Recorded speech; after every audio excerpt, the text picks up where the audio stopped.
حضرت ابراہیم بن ادہم رحمہ اللہ فرماتے ہیں کہ لوگوں نے ان سے عرض کی کہ آپ ہمارے پاس تشریف رکھیں تاکہ ہم آپ کے واقعات جان سکیں۔ تو آپ فرمانے لگے کہ میں آج کل 4 چیزوں میں مشغول ہوں، اگر میں ان 4 چیزوں میں مشغول نہ ہوتا تو میں تم لوگوں کے پاس ضرور بیٹھتا۔ تو ان لوگوں نے عرض کی کہ وہ 4 چیزیں کیا ہیں؟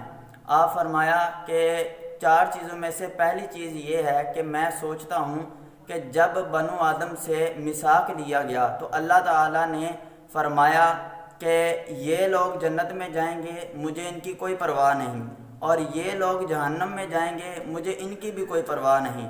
تو آپ فرماتے ہیں کہ معلوم نہیں کہ تب میں کس گروہ میں سے تھا۔ تو دوسرا فرماتے ہیں کہ میں اس چیز میں آج کل مشغول ہوں کہ اللہ تعالیٰ جب ماں کے پیٹ میں بچے کی تخلیق کو مکمل فرماتا ہے تو اس کی روح جب پھونکتا ہے تو اس پر جو مقرر فرشتہ ہے وہ اللہ تعالیٰ سے درخواست کرتا ہے کہ یا اللہ یہ خوش نصیب ہے یا بد نصیب۔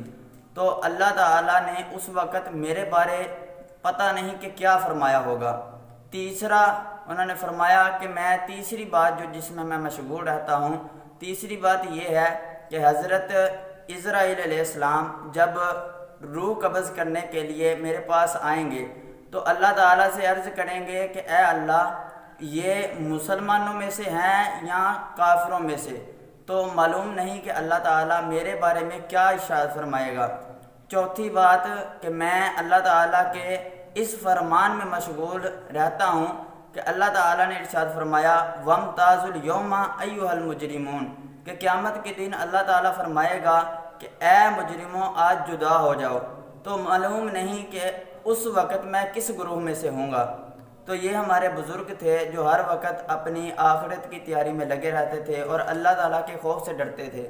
تو دعا ہے کہ اللہ تعالیٰ ہمیں بھی اپنی آخرت کی تیاری کرنے کی توفیق عطا فرمائے۔